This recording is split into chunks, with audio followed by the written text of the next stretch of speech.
Hillary Clinton declared herself the Democratic Party's presumptive nominee Tuesday night after receiving a majority of the party's delegates. Speaking in Brooklyn, she made a direct appeal to the supporters of rival Bernie Sanders. I want to congratulate Senator Sanders for the extraordinary campaign he has run.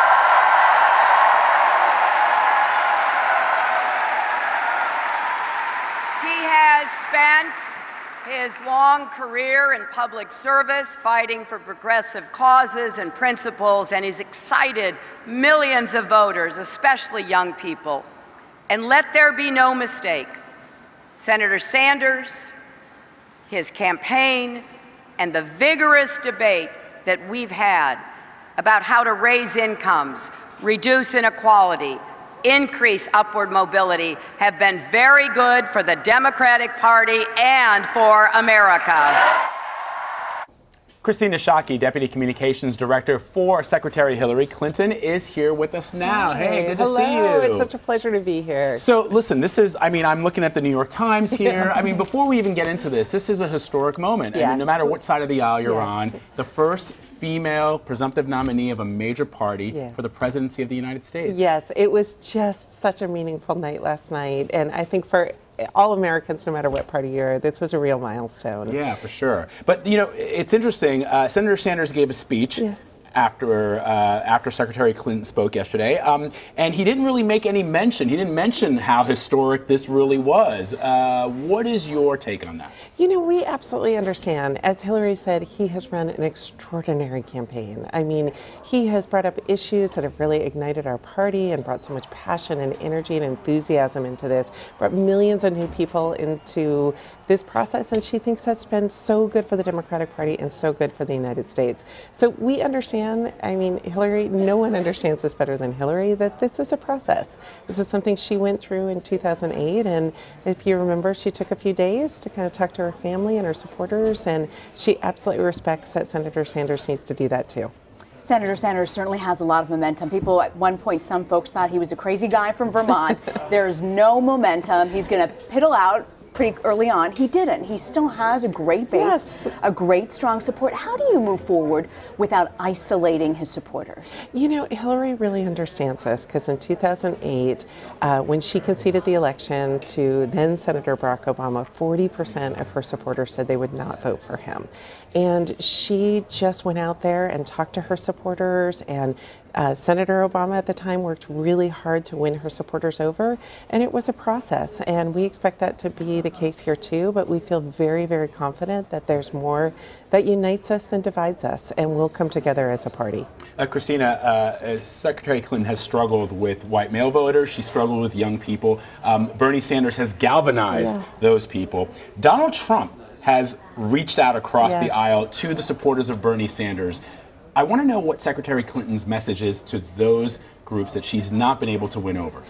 She understands that those are people who haven't been with her through this. She put together the broadest coalition of any candidate in this race, of African Americans, Latinos, Asian Pacific Islanders, seniors, women, and she's really proud of that. But understand she has some work to do with other groups, and she's ready to get out there and listen to people, share her ideas of what she would do as president to make a real difference in their lives, and earn their vote.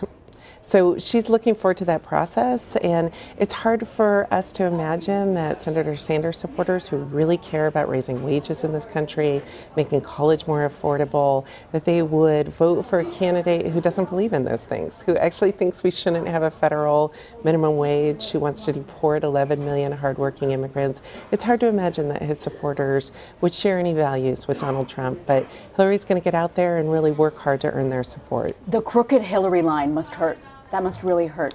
She is kind of understands that Trump's way of operating is through name-calling and insults and belittling people. But there's a sector who really buys into that. They buy the crooked Hillary line. They think that there's something evil and nefarious about her. Yes, and you know what Hillary will do is what she's done through her entire life, which is get out there and listen to people, answer every question, talk to them about her values, her experience, and really work hard to earn those people's votes. She understands going in this election that Donald Trump's playbook is just to insult people, and that was certainly how he made his way through the Republican primary. But she's running for president for what she would do for this country, and she's going to talk to people about what her values are and her plans are for president. But these negative attacks, they always work. They unfortunately tend to work, and if you sit quietly on the sidelines, often that doesn't work either. You know, she has been attacked for decades. This is a woman who absolutely understands what the playbook is and how they work against her, but she's still standing, and actually she's still winning. So she is going to fight back in terms of calling Donald Trump out for his beliefs and what he's talking about, what he did last week with his racist comments about a federal judge. She has called him out from day one of this campaign. She's going to continue to do that, but he can call her any name he wants to. She's going to get out there and fight for the American people. Kristina, one of the criticisms of Secretary Clinton during the primary process was her refusal to release those transcripts of Wall Street speeches that she's given in the past. By the same token, Donald Trump has been criticized for not releasing his tax returns. Secretary Clinton did say that if her other opponents released their speeches, she would do so. If Donald Trump releases those tax returns, and she doesn't release those speeches, that does give him a line of attack. Will she release those transcripts if he releases his tax returns? Well, you know, they're not really equatable because every candidate for president has, since 1976, released their tax returns. He is the only candidate not doing that, and we see Republican leaders really calling on him to do that. So they're not really the same thing. But it's a question of transparency. If he can say, look, I'm being transparent about the things that I've done, financially speaking, he can attack her by saying she's not being transparent by releasing these documents. Well, you know, they're not really equatable. Like I said, every candidate releases their taxes. He's chosen not to. We're not quite sure why. The Clintons have released their taxes for 38 years. In terms of the transcripts, he has also given private speeches, and so we'll see if he releases those through this. But what Hillary has said from the beginning is that she just doesn't want to be held to a different standard that everyone else is, and she just wants to be treated fairly with the same standard as other candidates. When can we expect a President Obama endorsement? Well, hopefully, you know, that would be very meaningful to Hillary.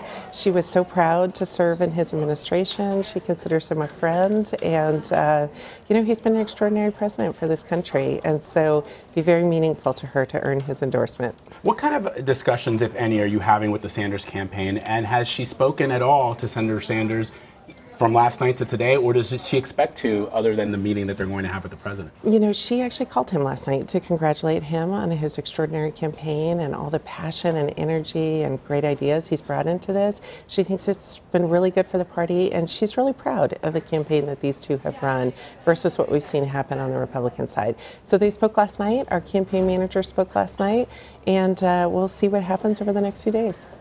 Kristina Schake, thank you very much for joining us. Thank you.